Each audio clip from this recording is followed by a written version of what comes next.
Chapter 38. Kid Sister. Yossarian marched backward with his gun on his hip and refused to fly any more missions. He marched backward because he was continuously spinning around as he walked to make certain no one was sneaking up on him from behind. Every sound to his rear was a warning, every person he passed a potential assassin. He kept his hand on his gun butt constantly and smiled at no one but Hungry Joe. He told Captain Pilchard and Captain Wren that he was through flying. Captain Pilchard and Captain Wren left his name off the flight schedule for the next mission and reported the matter to group headquarters. Colonel Corn laughed calmly. "What the devil do you mean he won't fly any more missions?" he asked with a smile as Colonel Cathcart crept away into a corner to brood about the sinister import of the name Yossarian popping up to plague him once again. "Why won't he?" "His friend Nately was killed in a crash over Spezia. Maybe that's why." "Who does he think he is? Achilles?" Colonel Corn was pleased with the simile and filed a mental reminder to repeat it the next time he found himself in General Peckham's presence. "He has to fly more missions. He has no choice. Go back and tell him you'll report the matter to us if he doesn't change his mind." "We already did tell him that, sir. It made no difference." "What does Major say?" "We never see Major. He seems to have disappeared." "I wish we could disappear him," Colonel Cathcart blurted out from the corner peevishly. "The way they did that fellow Dunbar." "Oh, there are plenty of other ways we can handle this one," Colonel Corn assured him confidently, and continued to Pilchard and Wren. "Let's begin with the kindest. Send him to Rome for a rest for a few days. Maybe this fellow's death really did hurt him a bit." Nately's death, in fact, almost killed Yossarian too. For when he broke the news to Nately's whore in Rome, she uttered a piercing, heartbroken shriek and tried to stab him to death with a potato peeler. "Bruto!" she howled at him in hysterical fury as he bent her arm up around her back and twisted gradually until the potato peeler dropped from her grasp. "Bruto! Bruto!" She lashed at him swiftly with the long-nailed fingers of her free hand and raked open his cheek. She spat in his face viciously. "What's the matter?" he screamed in stinging pain and bewilderment, flinging her away from him all the way across the room to the wall. "What do you want from me?" She flew back at him with both fists flailing and bloodied his mouth with a solid punch before he was able to grab her wrists and hold her still. Her hair tossed wildly. Tears were streaming in single torrents from her flashing, hate-filled eyes as she struggled against him fiercely in an irrational frenzy of maddened might, snarling and cursing savagely and screaming, "Bruto! Bruto!" each time he tried to explain. Her great strength caught him off guard, and he lost his footing. She was nearly as tall as Yossarian, and for a few fantastic, terror-filled moments, he was certain she would overpower him in her crazed determination, crush him to the ground, and rip him apart mercilessly, limb from limb, for some heinous crime he had never committed. He wanted to yell for help as they strove against each other frantically in a grunting, panting stalemate, arm against arm. At last she weakened, and he was able to force her back and plead with her to let him talk, swearing to her that Nately's death had not been his fault. She spat in his face again, and he pushed her away hard in disgusted anger and frustration. She hurled herself down toward the potato peeler the instant he released her. He flung himself down after her, and they rolled over each other on the floor several times before he could tear the potato peeler away. She tried to trip him with her hand as he scrambled to his feet and scratched an excruciating chunk out of his ankle. He hopped across the room in pain and threw the potato peeler out the window. He heaved a huge sigh of relief once he saw he was safe. "Now, please let me explain something to you," he cajoled in a mature, reasoning, earnest voice. She kicked him in the groin. Whoosh! Went the air out of him, and he sank down on his side with a shrill and ululating cry, doubled up over his knees in chaotic agony with retching for breath. Nately's whore ran from the room. Yossarian staggered up to his feet, not a moment too soon, for she came charging back in from the kitchen, carrying a long bread knife. A moan of incredulous dismay wafted from his lips as, still clutching his throbbing, tender, burning bowels in both hands, he dropped his full weight down against her shins and knocked her legs out from under her. She flipped completely over his head and landed on the floor on her elbows with a jarring thud. The knife skittered free, and he slapped it out of sight under the bed. She tried to lunge after it, and he seized her by the arm and yanked her up. She tried to kick him in the groin again, and he slung her away with a violent oath of his own. She slammed into the wall off balance and smashed a chair over into a vanity table covered with combs, hairbrushes, and cosmetic jars that all went crashing off. A framed picture fell to the floor at the other end of the room, the glass front shattering. "What do you want from me?" he yelled at her in whining and exasperated confusion. "I didn't kill him." She hurled a heavy glass ashtray at his head. He made a fist and wanted to punch her in the stomach when she came charging at him again, but he was afraid he might harm her. He wanted to clip her very neatly on the point of the jaw and run from the room, but there was no clear target, and he merely skipped aside neatly at the last second and helped her along past him with a strong shove. She banged hard against the wall. Now she was blocking the door. She threw a large vase at him. Then she came at him with a full wine bottle and struck him squarely on the temple, knocking him down half-stunned on one knee. His ears were buzzing, his whole face was numb. More than anything else, he was embarrassed. He felt awkward because she was going to murder him. He simply did not understand what was going on. He had no idea what to do. But he did know he had to save himself, and he catapulted forward off the floor when he saw her raise the wine bottle to clout him again, and barreled into her midriff before she could strike him. He had momentum, and he propelled her before him backward in his driving rush, until her knees buckled against the side of the bed and she fell over onto the mattress with Yossarian sprawled on top of her between her legs. She plunged her nails into the side of his neck and gouged as he worked his way up the supple, full hills and ledges of her rounded body until he covered her completely and pressed her into submission, his fingers pursuing her thrashing arms persistently until they arrived at the wine bottle finally and wrenched it free. She was still kicking and cursing and scratching ferociously. She tried to bite him cruelly, her coarse, sensual lips stretched back over her teeth like an enraged, omnivorous beast's. Now that she lay captive beneath him, he wondered how he would ever escape her without leaving himself vulnerable.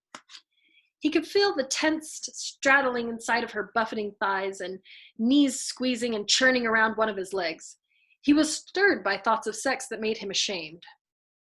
He was conscious of the voluptuous flesh of her firm young woman's body straining and beating against him like a humid, fluid, delectable, unyielding tide, her belly and warm, live plastic breasts thrusting upward against him vigorously in sweet and menacing temptation. Her breath was scalding. All at once he realized, though the writhing turbulence beneath him had not diminished one whit, that she was no longer grappling with him, recognized with a quiver that she was not fighting him, but heaving her pelvis up against him remorselessly in the primal, powerful, rhapsodic, instinctual rhythm of erotic ardor and abandonment. He gasped in delighted surprise. Her face, as beautiful as a blooming flower to him now, was distorted with a new kind of torture, the tissues serenely swollen, her half-closed eyes misty and unseeing with the stultifying languor of desire. "Caro," she murmured hoarsely as though from the depths of a tranquil and luxurious trance. "Oh, caro mio." He stroked her hair. She drove her mouth against his face with savage passion. He licked her neck. She wrapped her arms around him and hugged. He felt himself falling ecstatically in love with her as she kissed him again and again with lips that were steaming and wet and soft and hard, mumbling deep sounds to him adoringly in an incoherent oblivion of rapture, one caressing hand on his back slipping deftly down inside his trouser belt, while the other groped secretly and treacherously about on the floor for the bread knife and found it. He saved himself just in time. She still wanted to kill him. He was shocked and astonished by her depraved subterfuge as he tore the knife from her grasp and hurled it away. He bounded out of the bed to his feet. His face was agog with befuddlement and disillusion. He did not know whether to dart through the door to freedom or collapse on the bed to fall in love with her and place himself abjectly at her mercy again. She spared him from doing either by bursting unpredictably into tears. He was stunned again. This time she wept with no other emotion than grief, profound, debilitating, humble grief, forgetting all about him. Her desolation was pathetic as she sat with her tempestuous, proud, lovely head bowed, her shoulders sagging, her spirit melting. This time there was no mistaking her anguish. Great, racking sobs choked and shook her. She was no longer aware of him, no longer cared. He could have walked from the room safely then, but he chose to remain and console and help her. Please, he urged her inarticulately with his arm about her shoulders, recollecting with pained sadness how inarticulate and enfeebled he had felt in the plane coming back from Avignon when Snowdon kept whispering to him that he was cold, and all Yossarian could offer him in return was there. Please, he repeated to her sympathetically, please. She rested against him and cried until she seemed too weak to cry any longer and did not look at him once until he extended his handkerchief when she had finished. She wiped her cheeks with a tiny, polite smile and gave the handkerchief back, murmuring, grazie, with meek, maidenly propriety, and then, without any warning whatsoever of a change in mood, clawed suddenly at his eyes with both hands. She landed with each and let out a victorious shriek. Ha! Assassino! She hooted and raced joyously across the room for the bread knife to finish him off. Half blinded, he rose and stumbled after her. A noise behind him made him turn. His senses reeled in horror at what he saw. Nately's whore's kid sister, of all people, was coming after him with another long bread knife. Oh no, he wailed with a shudder, and he knocked the knife out of her hand with a sharp downward blow on her wrist. He lost patience entirely with the whole grotesque and incomprehensible melee. There was no telling who might lunge at him next through the doorway with another long bread knife, and he lifted Nately's whore's kid sister off the floor, threw her at Nately's whore, and ran out of the room, out of the apartment, and down the stairs. The two girls chased out into the hall after him. He heard their footsteps lagged farther and farther behind as he fled and then cease altogether. He heard sobbing directly overhead. Glancing backward up the stairwell, he spied Nately's horse sitting in a heap on one of the steps, weeping with her face in both hands, while her pagan, irrepressible kid sister hung dangerously over the banister, shouting, "Bruto! Bruto!" down at him happily and brandished her bread knife at him as though it were an exciting new toy she was eager to use. Yossarian escaped, but kept looking back over his shoulder anxiously as he retreated through the street. People stared at him strangely, making him more apprehensive. He walked in nervous haste, wondering what there was in his appearance that caught everyone's attention. When he touched his hand to a sore spot on his forehead, his fingers turned gooey with blood, and he understood. He dabbed his face and neck with a handkerchief. Wherever it pressed, he picked up new red smudges. He was bleeding everywhere. He hurried into the Red Cross building and down the steep flights of white marble stairs into the men's washroom, where he cleansed and nursed his innumerable visible wounds with cold water and soap, and straightened his shirt collar and combed his hair. He had never seen a face so badly bruised and scratched as the one still blinking back at him in the mirror with a dazed and startled uneasiness. What on earth had she wanted from him? When he left the men's room, Nately's whore was waiting outside in ambush. She was crouched against the wall near the bottom of the staircase and came pouncing down upon him like a hawk with a glittering silver steak knife in her fist. He broke the brunt of her assault with his upraised elbow and punched her neatly on the jaw. Her eyes rolled. He caught her before she dropped and sat her down gently. Then he ran up the steps and out of the building and spent the next 3 hours hunting through the city for Hungry Joe so that he could get away from Rome before she could find him again. He did not feel really safe until the plane had taken off. When they landed in Pianosa, Nately's whore, disguised in mechanic's green oak coveralls, was waiting with her steak knife exactly where the plane stopped. And all that saved him as she stabbed at his chest in her leather-soled, high-heeled shoes was the gravel underfoot that made her feet roll out from under her. Yossarian, astounded, hauled her up into the plane and held her motionless on the floor in a double arm lock, while Hungry Joe radioed the control tower for permission to return to Rome. At the airport in Rome, Yossarian dumped her out of the plane on the taxi strip, and Hungry Joe took right off for Pianosa again without even cutting his engines. Scarcely breathing, Yossarian scrutinized every figure warily as he and Hungry Joe walked back through the squadron toward their tents. Hungry Joe eyed him steadily with a funny expression.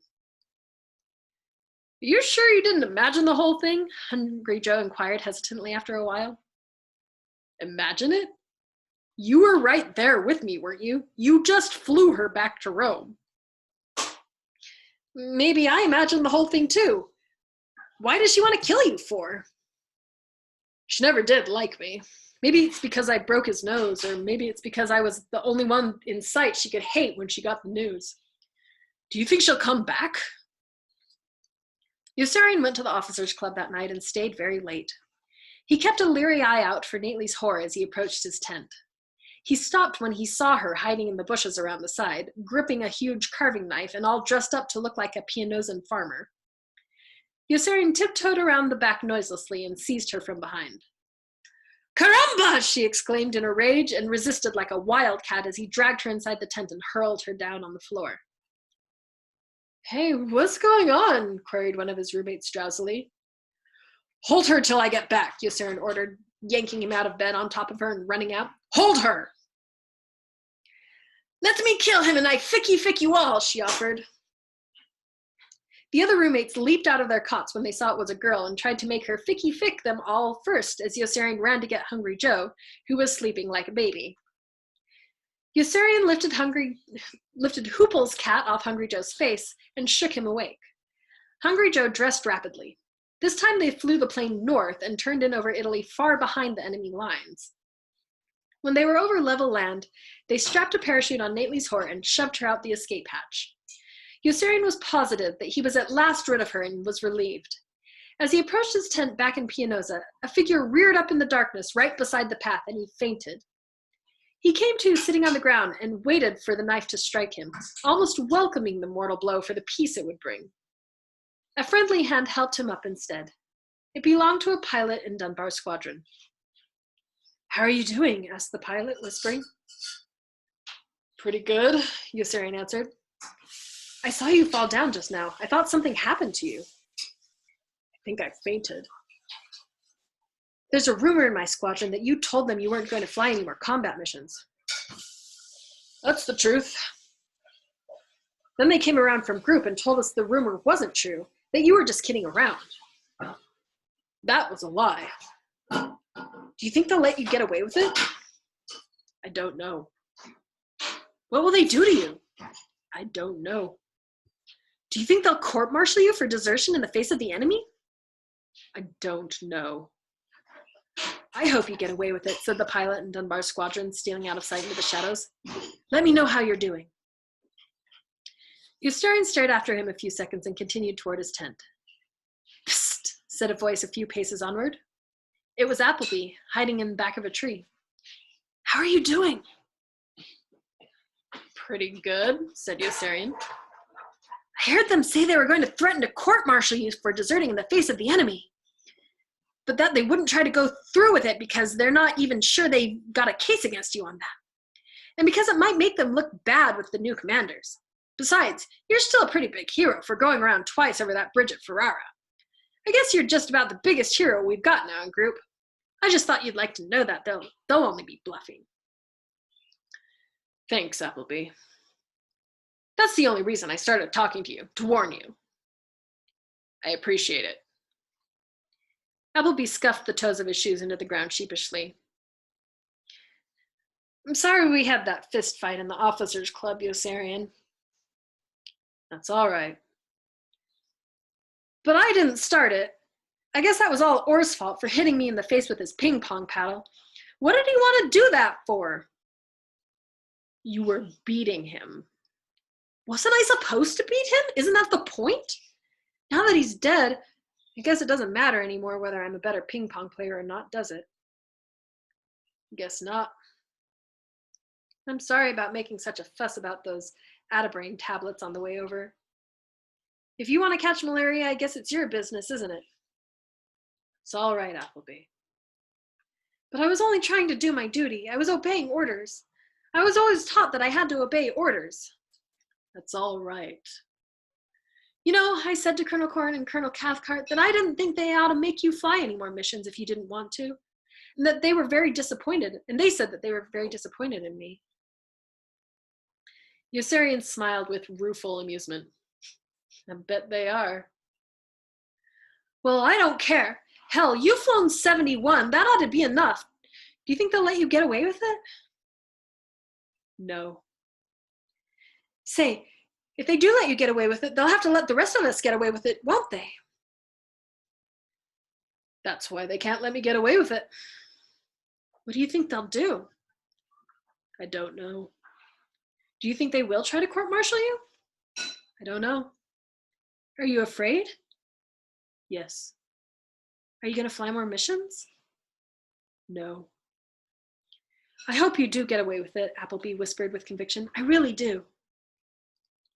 Thanks, Appleby. I don't feel too happy about flying so many missions either now that it looks as though we've got the war won. I'll let you know if I hear anything else. Thanks, Appleby. Hey, called a muted, peremptory voice from the leafless shrubs growing behind his tent in a waist-high clump after Appleby had gone. Havermeyer was hiding there in a squat.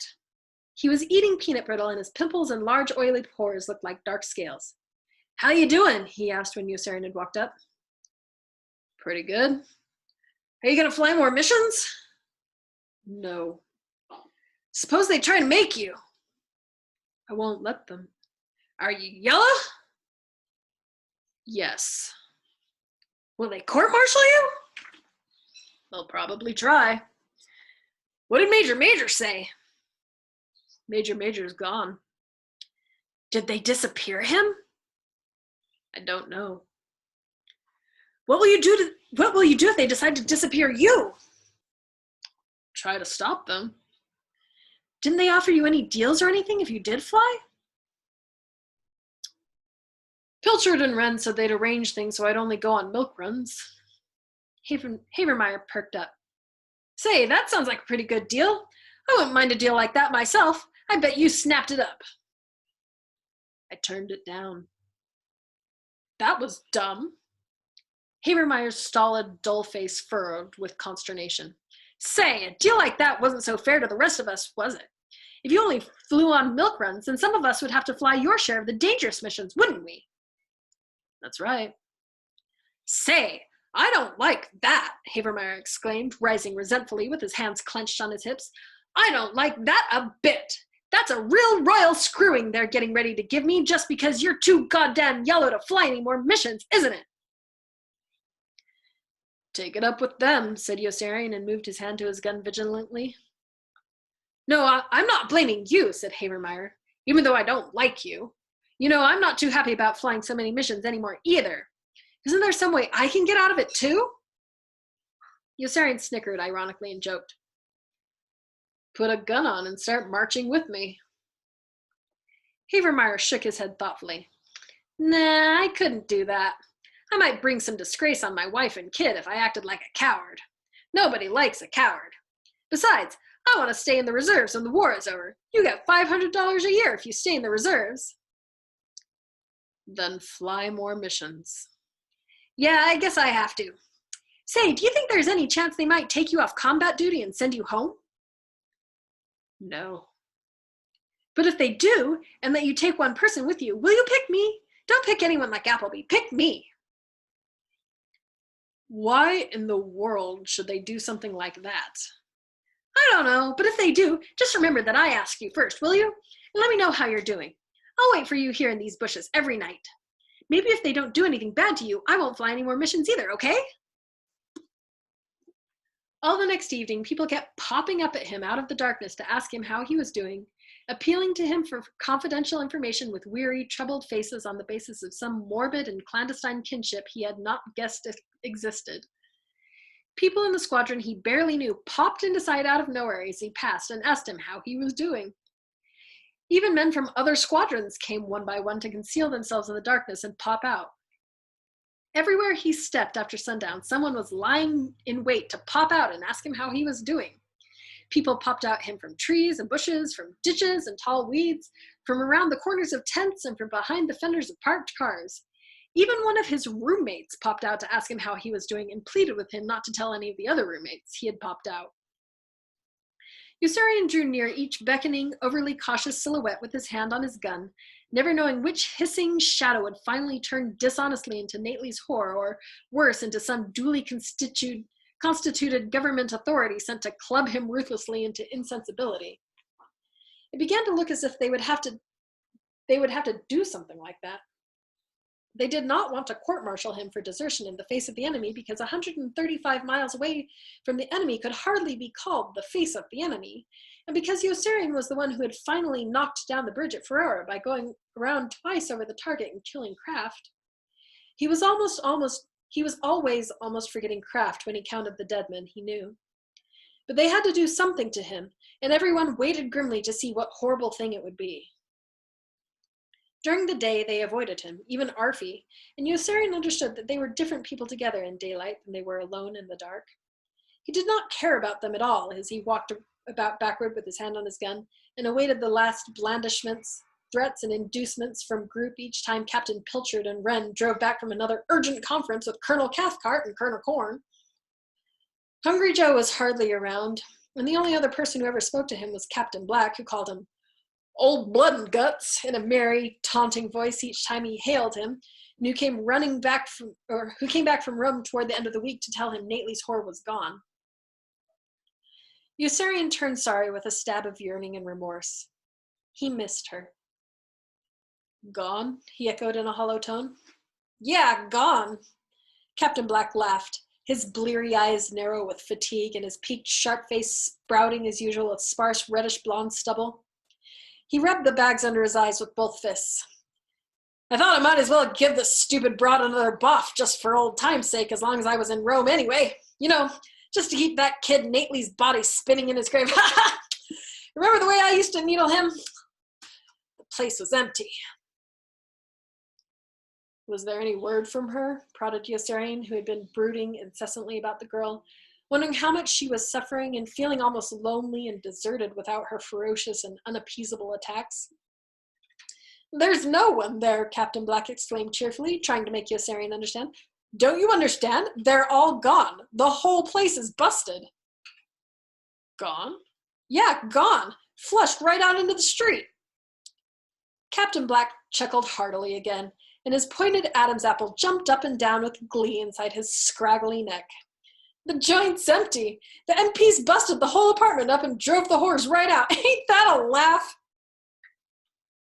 Yossarian was scared and began to tremble. "Why'd they do that?" "What difference does it make?" responded Captain Black with an exuberant gesture. "They flushed them right out into the street. How do you like that? The whole batch." "What about the kid's sister?" "Flushed away," laughed Captain Black. "Flushed away with the rest of the broads, right out into the street." "But she's only a kid," Yossarian objected passionately. "She doesn't know anybody else in the whole city. What's going to happen to her?" "What the hell do I care?" responded Captain Black with an indifferent shrug, and then gawked suddenly at Yossarian with surprise and with a crafty gleam of prying elation. "Say, what's the matter? If I knew this was going to make you so unhappy, I would have come right over and told you, just to make you eat your liver. Hey, where are you going? Come on back. Come on back here and eat your liver."